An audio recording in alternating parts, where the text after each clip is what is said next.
Gender is much more than a person's anatomy. It cannot be reduced to what lies or does not lie between the thighs of a person.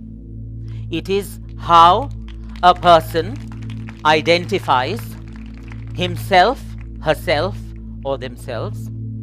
It is how a person wishes to be identified by society.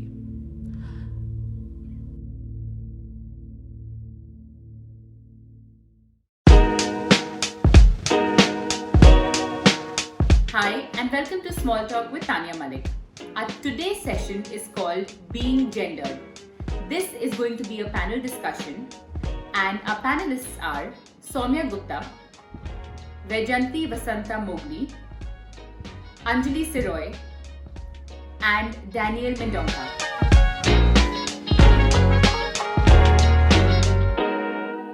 Thank you so much for all our panelists to make the time to be here with us for this discussion today.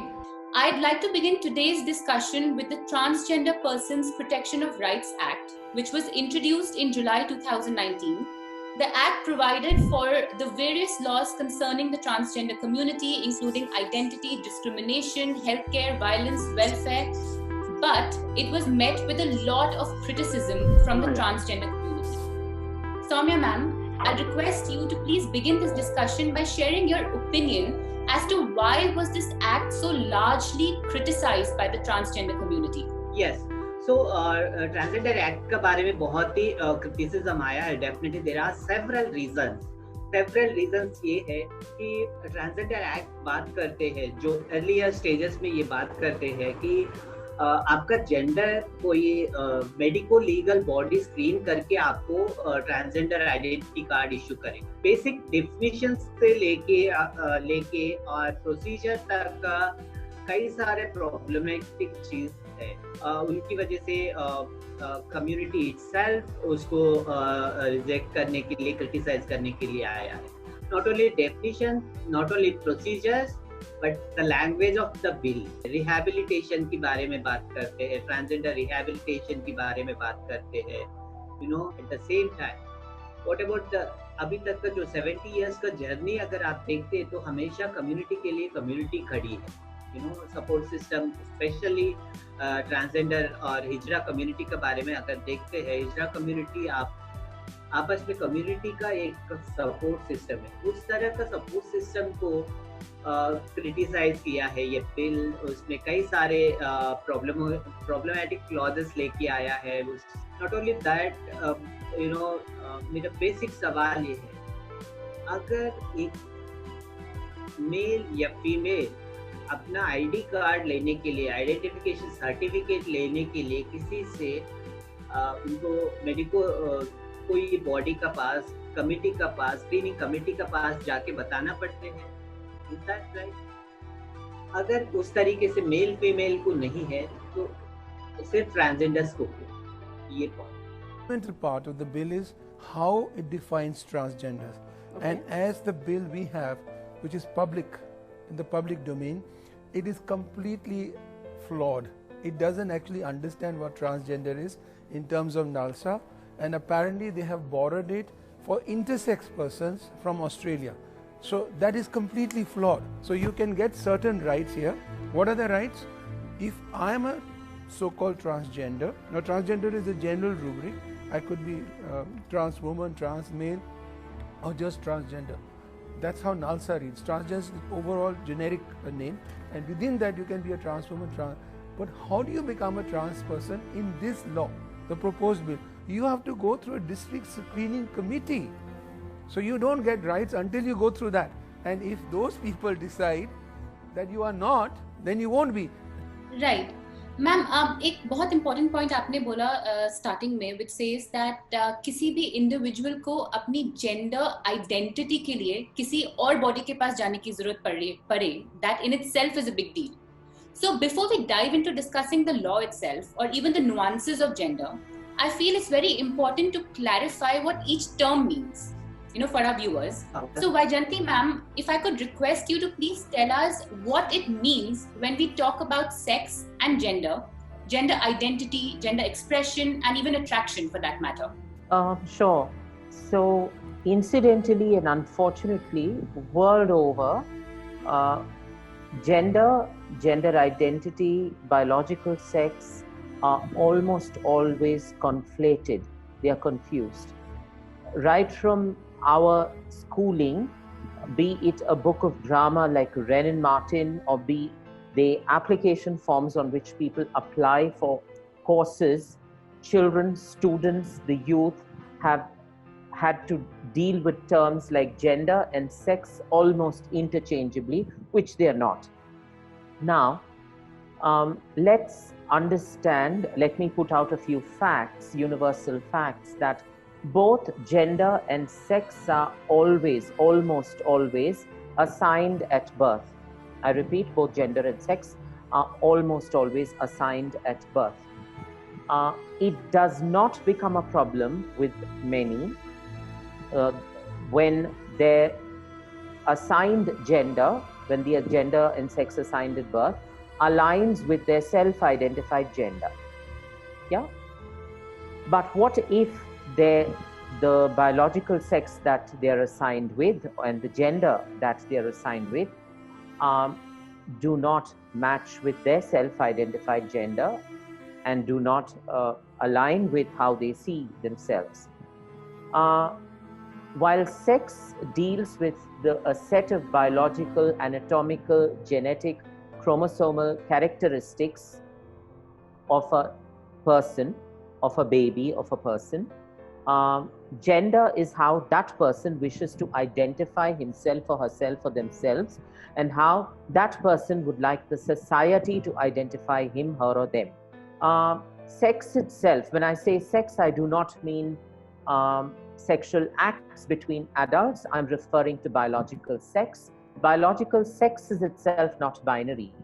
This paradigm of binary biological sex is quite a vestige of a very old, outdated, obsolescent model of biological essentialism, which has been heavily critiqued by biologists. Now, if sex is itself not binary, the sheer fact that sex is itself not binary, and there are our intersex friends who stand testimony to that. Even within intersex communities and persons, no two intersex persons may necessarily be identical or alike, even with the sex characteristics. When biological sex itself is so diverse, and when it has a multitude of possibilities, one can imagine the sheer magnitude of possibilities with gender, where people are not limited by their anatomy, physiology, genetics, bodies, and so on.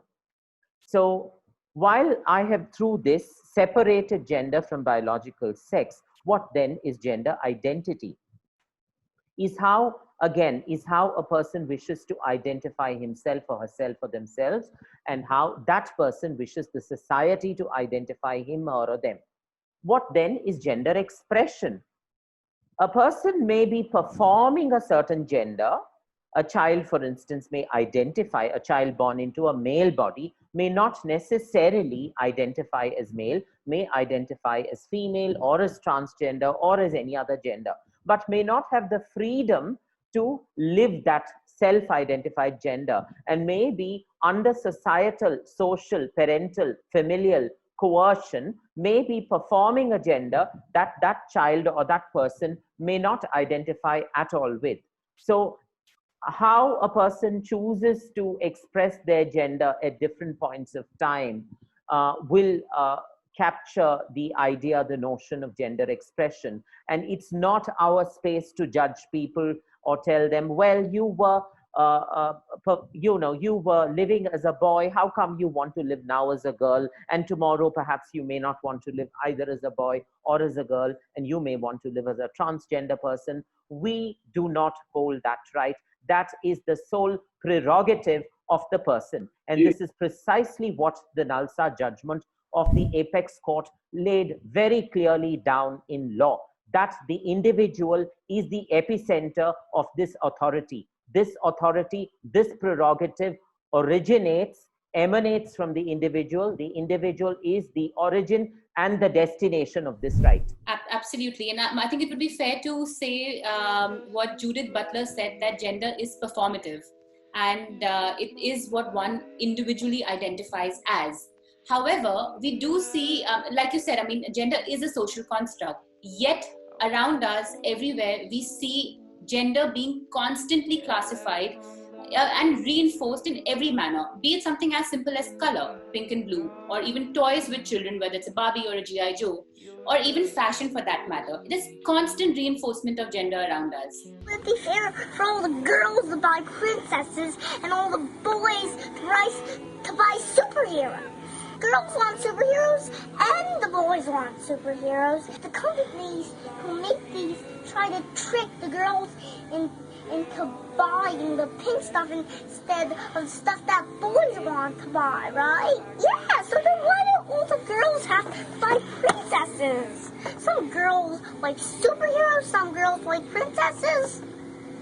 Some boy likes superheroes, some boy like princesses. Absolutely. So Absolutely then, right. why does all the girls have to buy pink stuff and all the boys have to buy different color stuff? She said it.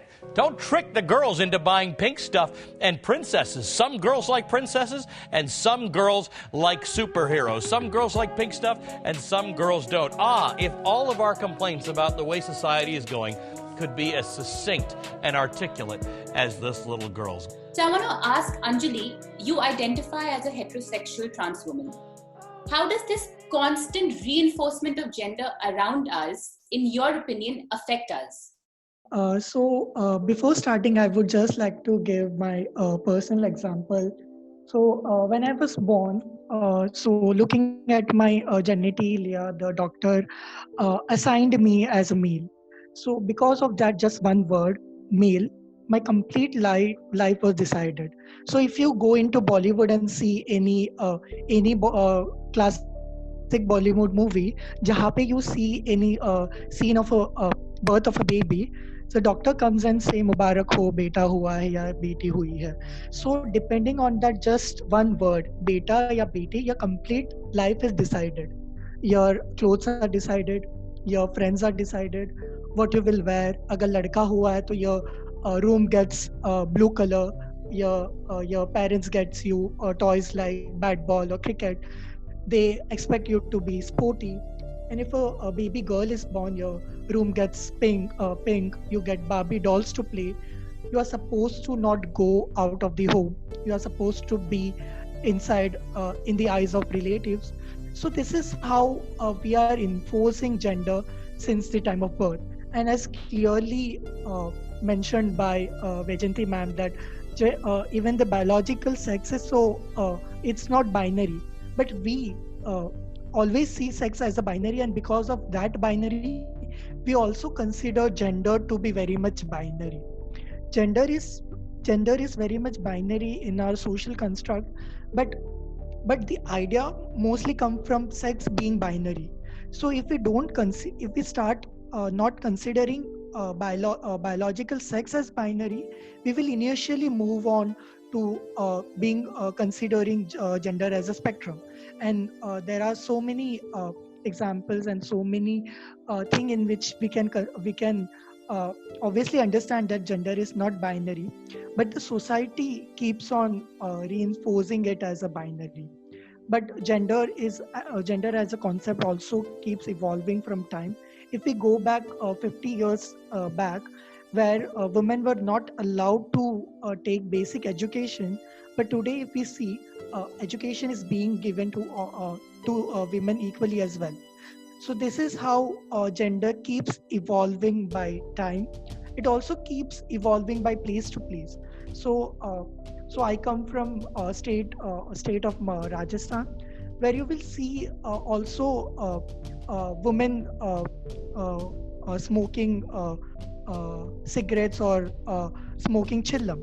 But if you come to a city like any other city like Mumbai or Delhi, where if a woman smokes or drink, it is considered to be very inappropriate. So also gender gets changed from place to place. It continuously gets challenged. So if 20-30 years back, when someone does not have challenge and come out as a trans person, we would have not seen many trans person being accepting themselves and talking about their gender identity so open. So it's very important that people challenge gender, because gender not only restrict or suffocate people from the trans communities or any other gender minorities, it also suffocate and abound every individual, whether they are cisgender or whether they are cisgender or whatever gender they belong to. So, but for trans person and a person coming from trans communities, it's highly possible that they feel very much uncomfortable with their assigned gender. And if they don't feel comfortable with that gender, it's very obvious that they will uh, face a lot of mental health issues. But but the extent kahan tak you feel very uncomfortable is very important, because if a woman who if a cis woman does not like to wear makeup, so the society will question, because makeup is considered to be very appropriate for women. But if a cis woman does not like to wear makeup, it's still for a certain level is acceptable that a cis woman is not wearing makeup. But for a cis man, if that man decide to wear a makeup, that becomes a very, very big question. So the extent of going beyond your assigned gender is also very important to consider. So if as a trans person, if I feel comfortable wearing makeup and the society accepts it, but if I feel that I want to uh, get my boobs implant done, or if I don't want to be in the if I don't want to be in the body which was given me at my birth, so that gets more questionable. So the extent where you can go beyond your gender, what is considered to be appropriate by the society, is also a very important thing to understand. So at every stage, at every single point, we try to reinforce gender. But I also believe that is because of the reason that gender is very much rigid in our society. It's very much there since the time of birth. So it will take time for people to understand that gender is a very fluid thing, is a very huge spectrum where people can choose and they can decide where they want to lie in that spectrum.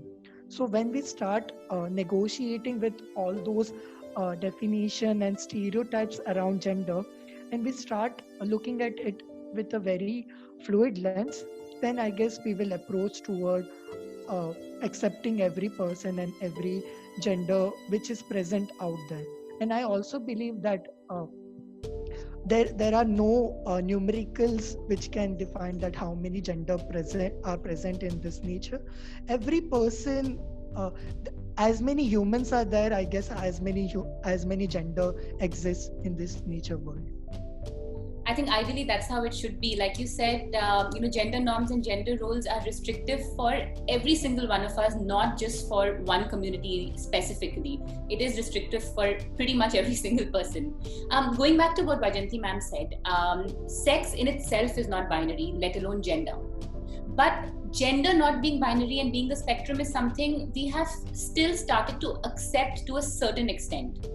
But what I see is, to be able to explain that gender is not binary, we have created this opposition between gender and sex. So it's become gender versus sex, where gender is an identity, but sex is a biological fact.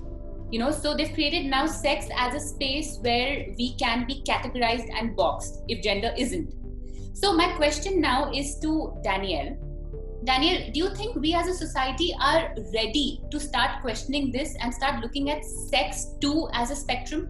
See, if you look at what society has to say, except we have still not accepted women right completely in this so-called superficial society, where even at this age of time and even at the so-called modern era of time, we need to talk about marital rape, we need to talk about issues concerning men, we need to talk about issues concerning various kinds of genders.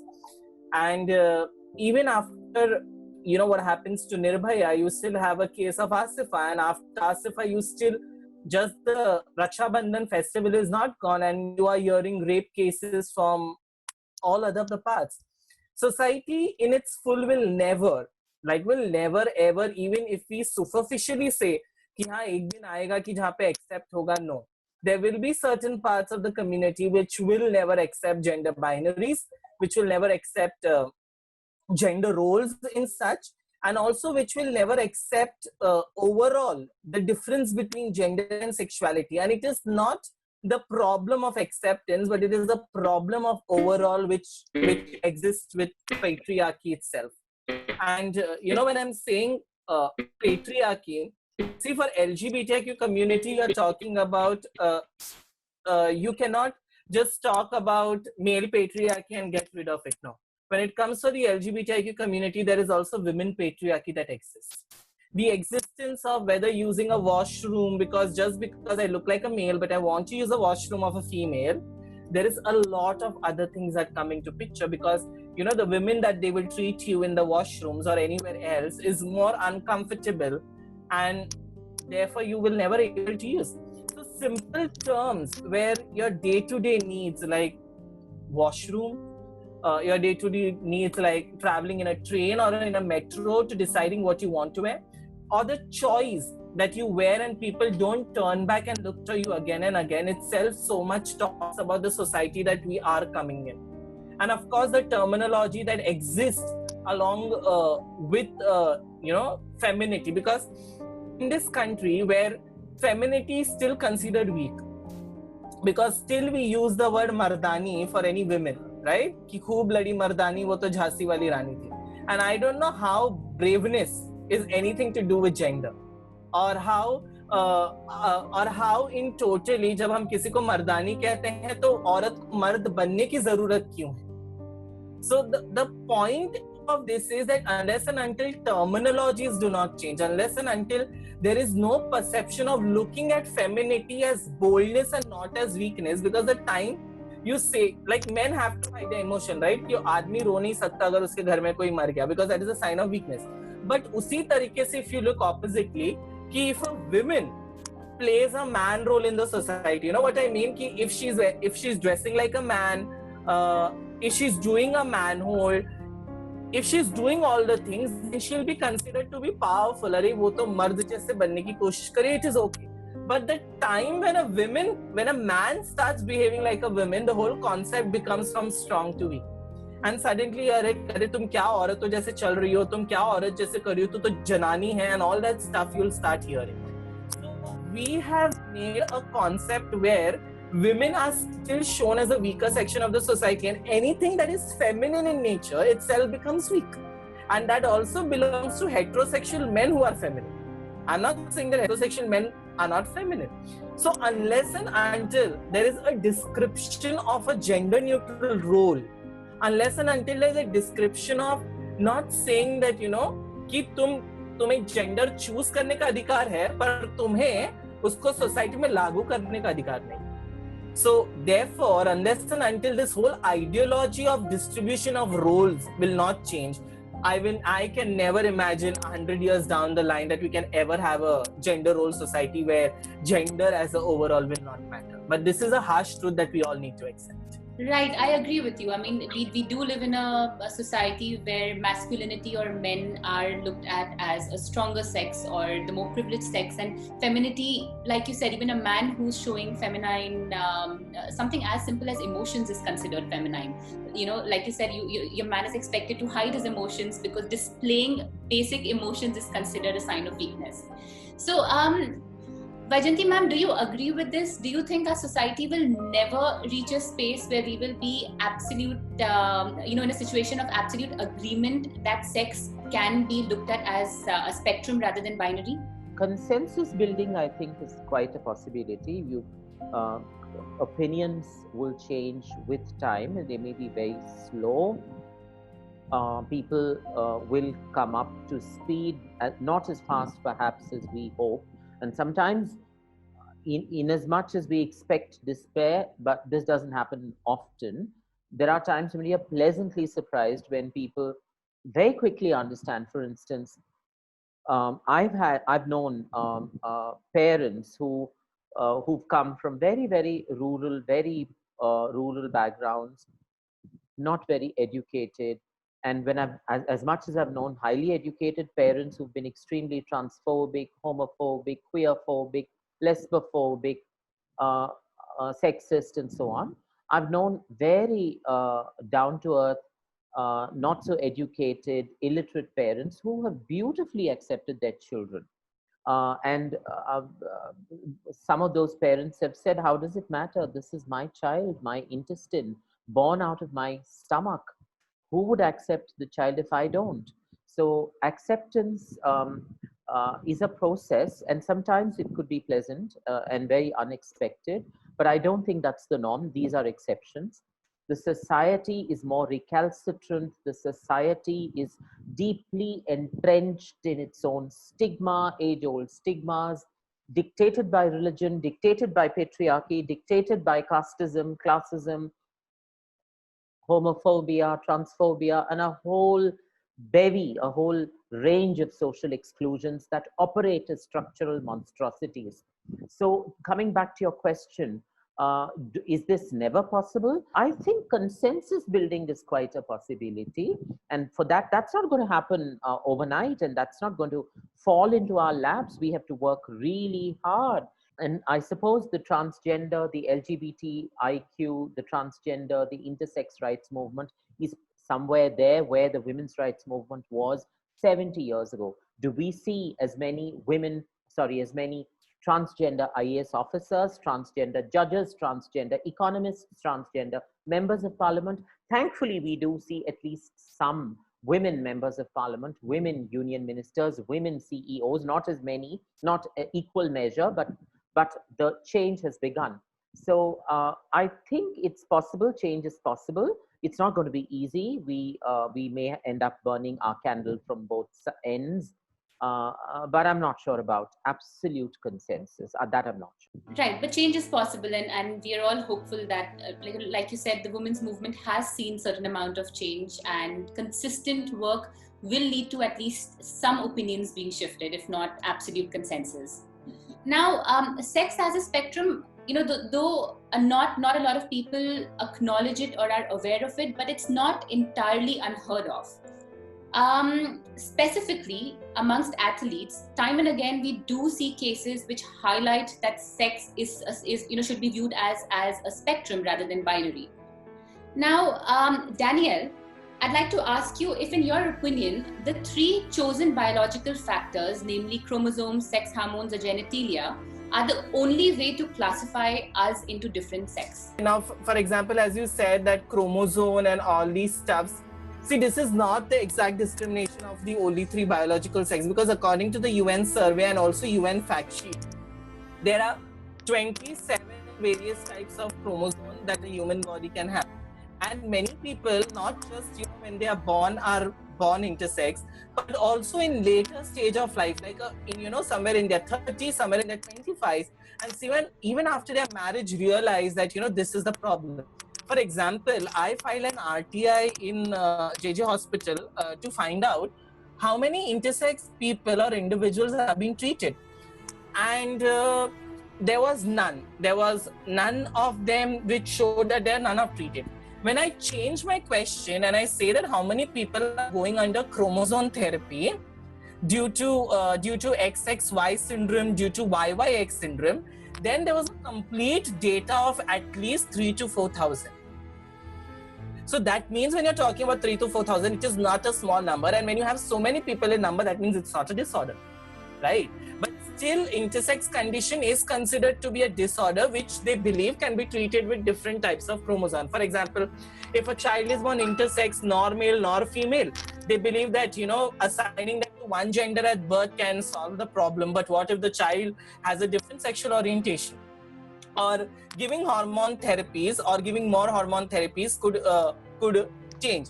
And this is also one of the best example of what Bhagavad Gita, so I want to bring in this because it's important, where Arjun asks Krishna about the whole universe, and Krishna replies to Arjun that universe is nothing that a mind can understand, because there is much more things beyond this universe that a human mind will have to understand.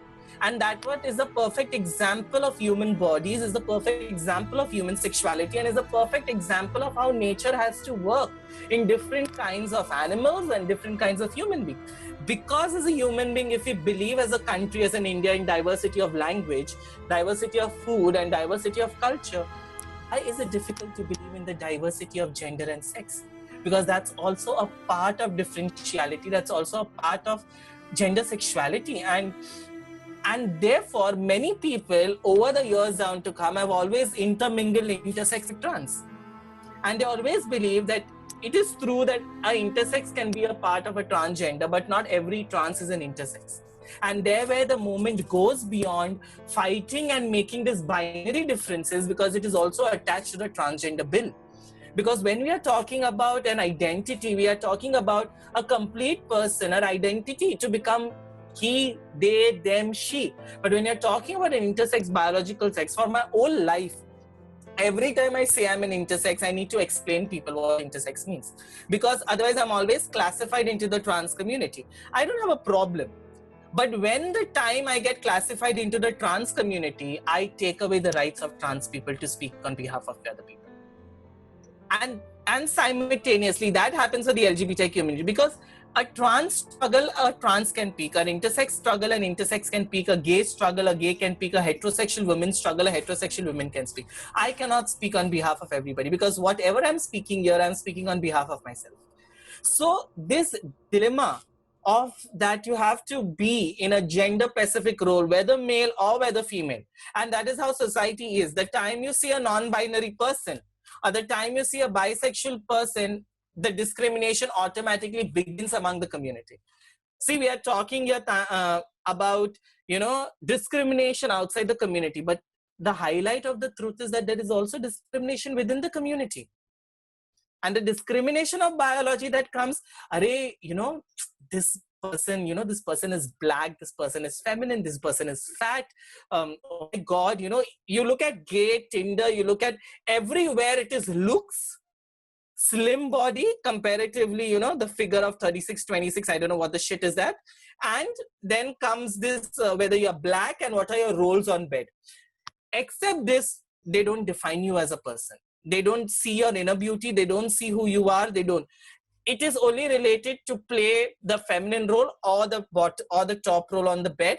Except that whatever is considered your looks and everything is just a hypocritical stanza of talking about rights. So even on this Independence Day after 73rd, I can still ask my people, where is my independence as a human being? Can I tomorrow go out in an open to be who I am, wear a sari, have a beard, and come out in a society and say, hey, this is what I am? Can I still walk on the roads being freely I am? Am I still accepted in my family? So even of 73rd of independence, we are definitely independent by the British government, but we are not free from our own people even to in this own country. Right, absolutely. I absolutely agree with you. And we seem to have this deep need to fit ourselves into some sort of category and boxes. Like you said, many children who are born intersex are forced to undergo surgery to normalize them, right? Because I think the word normal, in my opinion, is probably the most dangerous word in the English dictionary. But we somehow still have this very, very deep need to fit in to whatever the society's norm for gender or anything else for that matter. So Vyjayanti ma'am, according to you, where does this deep need to constantly categorize us come from, to such an extent that we also justify surgeries on babies? I think it is undeniably dictated by the various forms of social exclusion, be it patriarchy, be it faith, religion, institutionalized religion. And institutionalized religion operates in a certain way. I don't think it's only religion, nor do I think that it's just patriarchy. There are many other forms of social exclusion, as caste, as class, as particularly when a child, when babies are born, the doctor or the midwife or the nurse announces beta hua, beti hui, based on the anatomy, the genitalia of the baby. And if a baby is born intersex, women are already under a lot of stress to deliver male babies in various parts of India. If a mother were to deliver, the daughter-in-law of the house were to deliver a girl child, she goes through a whole set of repression. So imagine if a mother were to deliver an intersex baby, she comes under a whole lot of stress, unimaginable stress, and many of such intersex babies have been left at the threshold of a temple or a church or a mosque, or much worse, at a dustbin, or sometimes hijra transgender persons are called, and the babies just handed over to them, saying that we can't raise a hijra baby for the lack of a better word, or out of their own ignorance, they just hand the child over to transgender hijra communes. And what at the root of all this is widespread ignorance, widespread hierarchies that have deeply entrenched themselves, that we will need to uproot. Even before I expect others to change, I need to first decolonize my mind. This is something that I need to begin with myself. Decolonize my mind out of casteism, ableism, misogyny, sexism. Am I using language that is ableist? Like, am I saying, what a dumb question. Oh, is he deaf? You know, our language is itself so ableist. And all of this is interlinked. I do not see inclusion of intersex friends or inclusion of transgender persons or the LGBT community as a silo that operates in isolation. No, it doesn't. The axis of oppression represses many of us. I don't think the oppression is identical, but there are many similarities. So we need to first constantly question ourselves. And as a transgender person, I understand transphobia to a great extent, but do I understand ableism, casteism, classism, intersexophobia, misogyny? To an extent, I understand misogyny. Do I understand it? Am I being at some level sexist out of my ignorance or out of my bigotry? What are my own inherently held stigmas that I'm not even aware of? So this is a constant self-questioning that we need to do, and it begins with me. I need to accept myself. I need to question myself.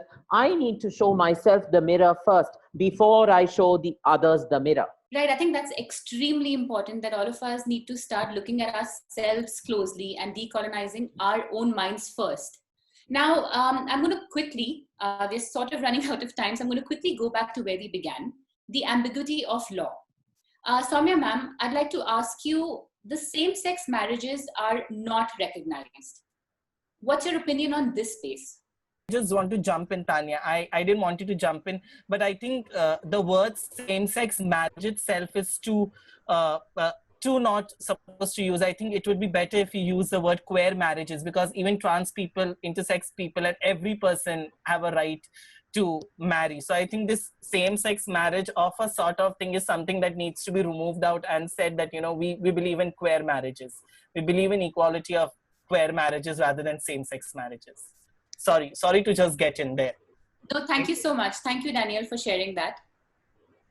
I just want to focus on why we are talking only about marriages. Why we are talking only about marriages? Why not civil rights? Why not civil rights? You know, if you see all the progressive judgments, 2009 Delhi High Court judgment on Section 377, whether it comes to 2014 Nalsa judgment, whether it comes to 2014 private members bill, whether it comes to if you see Parliamentary Standing Committee report, which has given on Transgender Act 2016, सब जगह पे सारा की notes इसी बात पे लिखा जाते हैं कि हिस्ट्री अपोलोजाइज करती है एलजीबीटीक्यू कम्युनिटी से, एलजीबीटी कम्युनिटी के फैमिली से, बिकॉज इतना साल 70 ईयर्स 73 ईयर्स ऑफ इंडिपेंडेंस में जो जो कम्युनिटीज का साथ जिस तरह का भेदभाव हुआ है, जितने लोग जान गंवाया है, जितना फैमिलीज बहुत बहुत डिफिकल्ट पीरियड में से गुजरा है. Not only that, there are n number of transgender persons who family life नहीं देख पाया है, फैमिली लाइफ नहीं देख पाया, फैमिलीज का साथ जुड़ के रह नहीं पाया है. डिस्क्रिमिनेशन है, बुलिंग है, वायलेंस है, an number of violence, verbal violence, physical violence, इस तरह का चीजों का साथ गुजरते आया है. And it is very important. We are right now 73 years का इंडिपेंडेंस डे का पास है और बहुत फास्टली हम मूव कर रहे 75 इयर्स ऑफ इंडिपेंडेंस का थ्रू. एंड हमारे हाथ में कुछ जजमेंट्स है, फेवरेबल जजमेंट्स है. And I feel that this is the right time to talk about the civil rights of LGBTQ community. And when you talk about the civil rights, you have to understand the fundamental rights. Article 14, Article 19, Article 21, जिस तरह का freedom, जिन तरह का freedoms दिया गया है कि हम में से कितना लोग वो फ्रीडम एक्सेप्ट कर पाते. Thank you so much ma'am. And आपने एक बहुत इंपॉर्टेंट बात कही, the kind of violence that the community goes through. I would like to say, apart from derision and lack of meaningful opportunities, most of the members of the queer community in India are victims to heinous crimes and violence. 2-3 case studies हैं, but time नहीं है तो मैं directly question पे जाती हूँ. Anjali, I'll direct this question to you. Now, there is no specified punishment for discrimination. Even for harm of any kind, including physical and sexual abuse, to a transgender person, the punishment is only 6 months to maybe 2 years. While the same crime for a cisgender victim has a more punitive punishment, right? So what is your opinion on this? Would you like to say something about this? So I would like to continue with what Sowmya ma'am said. So having civil rights is all okay. It's very important. We should get all the equal rights as compared to any other person or citizen of this country. But what I feel insecure about is the safety of any person. So being a trans person, I am exposed to a very heinous violence, harassments, bullying, sexual, physical abuse. So the Trans Act miserably failed to acknowledge all this crimes against the trans person. It has just clubbed discrimination and all the kinds of abuse, physical, sexual, and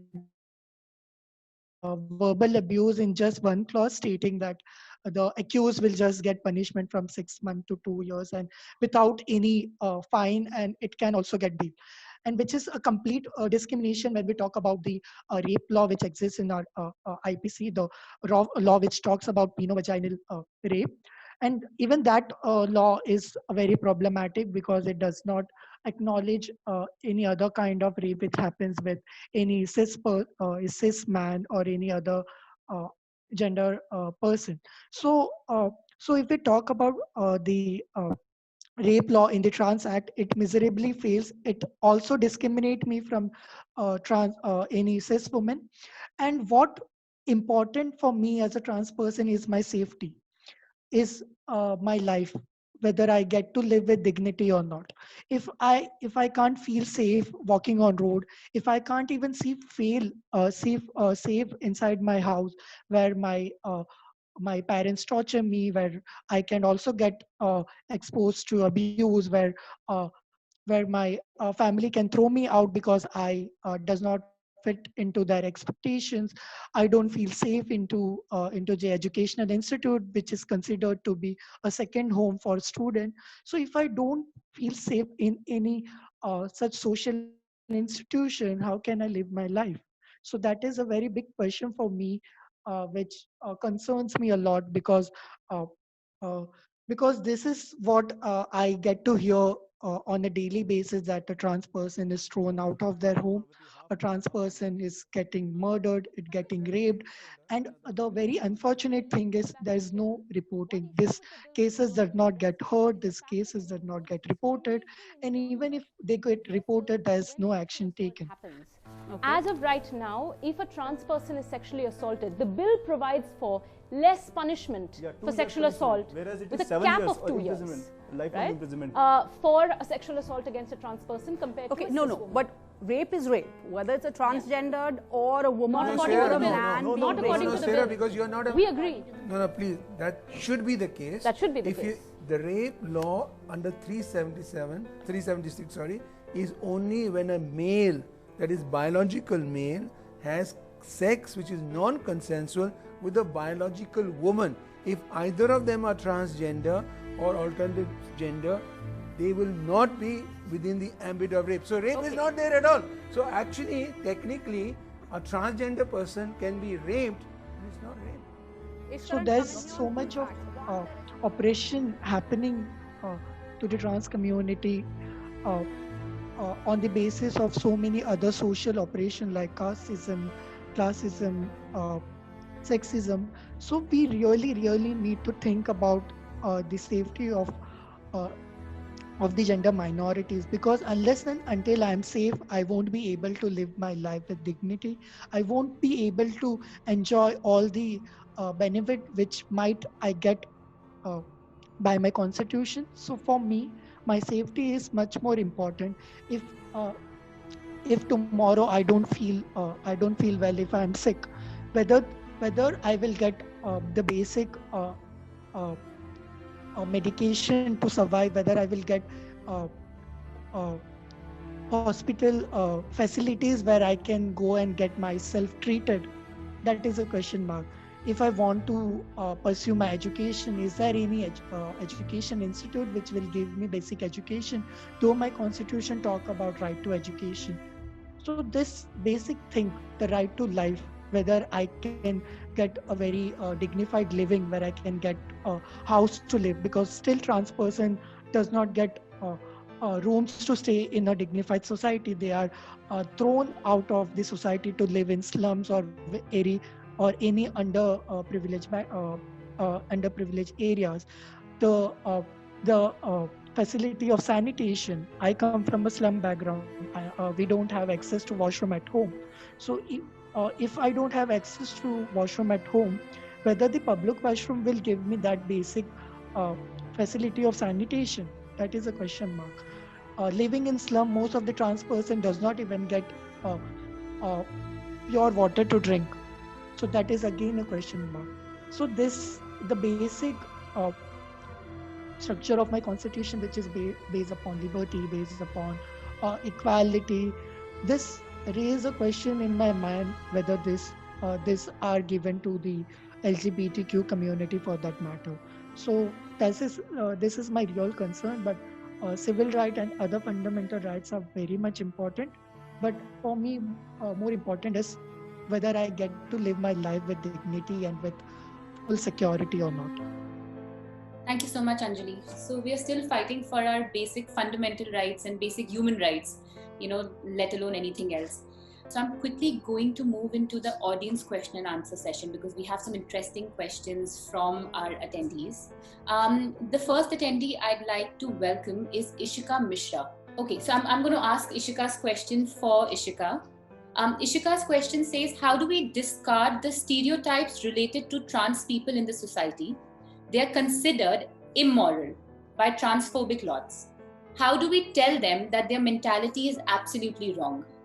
If you want to really question the immorals of the society, let's first question our own gods, who are Shrikhandi, Ardhanarishwar, Mohini Avtara, and many historical events that have proved that LGBTIQ women, LGBTIQ figures have strongly existed in the society. And change, it is said, right, that change begins with me, but the first change begins within our family. How many of us are still ready to talk with positive sexuality our own place? How many of our own children are trained at the age when they are girls, when they even don't know? Half of the women in India do not know what periods are till the age of 13 and 14, and they suddenly get it. Forget women, even married men in India do not know what periods are. Like, I was just reading one article which said that 70% of Indian women in this country have not yet experienced an orgasm. Now, this is something important to talk about, is because sexuality is only for the physicality of a male, is a pleasure of the male. It's nothing to do with women and LGBTQ community. So questioning moral is questioning our own family's ideologies and values, because we are the one who's going to train the next generation to come. If tomorrow my child comes out to me and says, I'm gay, ask yourself, how much are you ready to accept the person without changing? And if you do that, you become the first important ally of the community. And that important allyship begins when you bring a change of mind within your society. When my friend is mocking someone and telling someone else कि अगर ये तुझे पता है ये तो good है, ये तो छक्का है, आप कितना स्टैंड लोगे उस टाइम पे ये बोलने के लिए, hey listen, ऐसी बात मत करो उस इंसान के बारे में जब तुम्हें कुछ नहीं पता उस इंसान के बारे में. If you take a stand at that very moment of time and become allyship, you are questioning and you are changing the entire morality of the society. Upholding everything that our friend Danielle said, I would just wish to add 3 messages. One, to communities, to marginalized communities. We need to accept ourselves. We need to embrace ourselves. Until we do that, nobody would do that on our behalf. Secondly, we need to know the law. We don't need to become lawyers if we don't wish to, but a certain level of legal education to know our rights. It's very important to know your rights. KYR, know your rights. To governments, I would say that with the new national education policy, I have quite a lot of feedback on it. Law education must be introduced in school. I don't mean in a comprehensive LLB course, but children study civics or political science only at the age of 14 or 15 in 9th or 10th. I think children need to know the basics of law, constitution from a very young age, so that they know what their rights are, so that they know what their bubble space is, so that they know what their privacy is. And law education is something that will be useful to all of us as tools for us to stand up for ourselves and for others as needed, if needed. Yeah, yes, ma'am. In fact, I think I personally also strongly believe that law education and the importance of knowing our rights, that's something that all of us should, even if the formal education system has not introduced it, I think we should also make an effort to ensure that we know our rights. That's a very, very important fact. And I think, Anjali, you were adding something also. Yeah. So adding to the point made by ma'am, so after 34 years, we had the new education policy, and still the policy is silent on important points like law education and even sex education. So we are still not ready to talk about sex, gender and sexuality in our basic academics. And even if we try to include it in our education system, I'm sure that professors and teachers will still feel shy to talk about it, because I remember when in my 10th standard, that was the first time when we had a reproduction chapter, but still the teacher could not teach that to the children. Until my 10th standard, I don't even remember what is the difference between Lok Sabha and Rajya Sabha, and what are my basic rights as a citizen of this country. So these are the 2 very important questions which we need to teach our children from a very young age, be it in our education system or even in our family system. So we really need to touch upon these 2 topics and teach our children about this. And one more thing I would like to highlight is we should stop normalizing casual transphobia and homophobia. As recently, where I saw a video where a very great influencer who was normalizing such transphobic slurs like chakka, good, mamu, and using those words to defame any other person. So it is high time that we stand against this and we stop normalizing such slurs using against any person for that matter. So that's one thing which I would like to highlight. Standing up, and we need to stop normalizing transphobic, even jokes for that matter. I feel social media and social media memes and jokes play a huge role in normalizing transphobia. Right, quickly moving on to our next audience question. Anish Misha, are you with us? Since you're running out of time, I'm going to quickly ask this question as well. Anish asked, how do you raise children without forcing a gender identity on them, but also giving them a stable sense of self-identity? Can you legally enforce people calling people by their preferred pronoun? There are two questions. So if you could probably address the first part first, which is how do you raise children without forcing a gender identity on them, but also giving them a stable sense of self-identity? बहुत बहुत आसान है. In Indian contest में हम बहुत easily बोलते हैं. अगर कोई लड़का रोता है, हम बहुत आसानी से कह देते हैं कि लड़का रोया नहीं करते हैं. जस्ट ए स्टेटमेंट, बट हम बहुत बच्चे पे प्रेशर देते हैं, एक्सप्रेस करने का मौका नहीं देते. लड़कियों जैसा क्यों रोता है, लड़के रोते नहीं. It was like that. You already said that कि पिंक एंड ब्लू का कॉम्बिनेशन बच्चों को ये सारा चीज डिसाइड करते हैं. और कहीं ना कहीं हम सजेस्ट करते हैं बच्चों को कि this should be your choice, this should not be your choice. इस तरीके से वहां से शुरुआत करके कि पॉलिसीज में घर का काम हो या कोई चीज हो, कि हम डिवाइड ना करें, डिसाइड ना करें बच्चों को ये करे ये ना करे. वहाँ से आके इवन पेरेंट्स का भी जो रोल है घर पे, जो रोल है, बच्चे हम सब जानते हैं बच्चे पेरेंट्स से बहुत कुछ सीखते हैं. हम बच्चों को बोलने से पहले हमको इम्प्लीमेंट करना चाहिए. इस तरीके से करते तो बहुत आसानी से चेंज ला सकते. So I think बच्चों के ऊपर gender roles enforce ना करें, and we shouldn't influence their decision in any way and let them make their own decisions. I think that's something that can easily be done, but unfortunately we don't end up doing it. We don't, again, we don't realize when we are constantly reinforcing gender roles on our children. So I'd also request the panel to address the second part of the question, which says, can you legally enforce calling people by their preferred pronoun? Well, as of now, there are no such provisions in law. Even the Transgender Persons Protection of Rights Act and the rules framed thereunder do not mandate that. I think at best, through civil law, one can build a case for discrimination, and that's going to be a very convoluted process. As of now, we are yet not there, and this is very unfortunate that we are yet a long way away from it. So the next question is from Catherine. She says, how to use resources for legal recognition of gender identities. Also, how does current resources, how to use them to fight binary versus spectrum for both gender and sex? So, I mean, I'm not sure if this is being asked in the realm of governments, in public policy or private sector. I have no clue. So very briefly, I'll answer in both, and the others can pitch in.